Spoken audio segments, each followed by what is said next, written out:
رئيس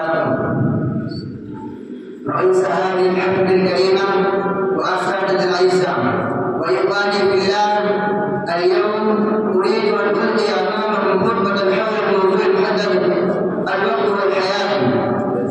إخوتي وزملائي، الحمد لله المنفرد بالعظمة والجلال والبقاء والدوام، يكرر الليل على النهار ويكرر النهار على الليل ويسرق الشهور والأعوام. أشهد أن لا إله إلا الله وحده لا شريك له، وأشهد أن سيدنا مولانا وحبيبنا محمدا عبده ورسوله صلى الله عليه وسلم وبارك عليه وعلى آله الأطهار وأصحابه الكرام. أما بعد، فقال تعالى: يوم تجد كل نفس ما عملت من خير محضرا وما عملت من سوء تود أن بينها وبينه أمدا بعيدا ويحذركم الله نفسه والله رؤوف بالعباد. صدق الله العظيم.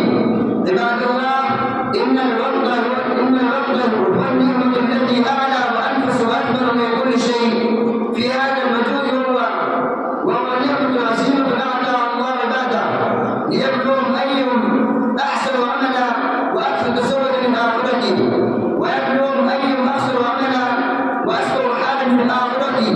فمن صرف أوقاته فيما ينفعه في الدنيا والآخرة فإنه لم يعرف قدر الوقت وقدر هذه النعمة الربانية، ومن سيعه فيما لا يعنيه ولا ينفعه في الدنيا والآخرة فإنه لم يعرف قدر الوقت وقدر بهذه النعمة الجديدة الربانية.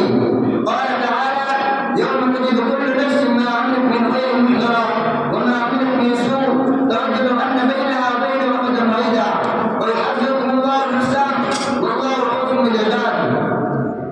وقد ورد في الحديث: لا تزول قدم ابن آدم يوم القيامة حتى يسأل عن عمره فيما أفناه وعن علمه فيما فعله وعن ماله من أين كسبه وعن جسمه وفيما بناه وعن جسمه فيما بناه.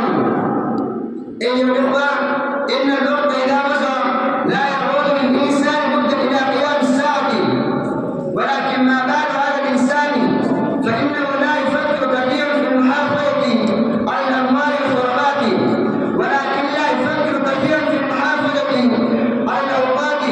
هذا أمر عجيب، لأن التدارك لما فات من الأموال والثروات أمر ممكن غير مستحيل، ولكن التدارك لما فات من الأموال من الساعة والأوقات غير ممكن مستحيل.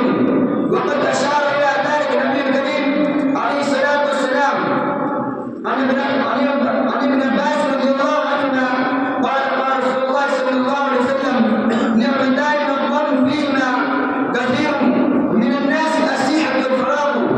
هل أنتم تعلمون أيها الإخوة متى يعرف الإنسان قيمة الوقت؟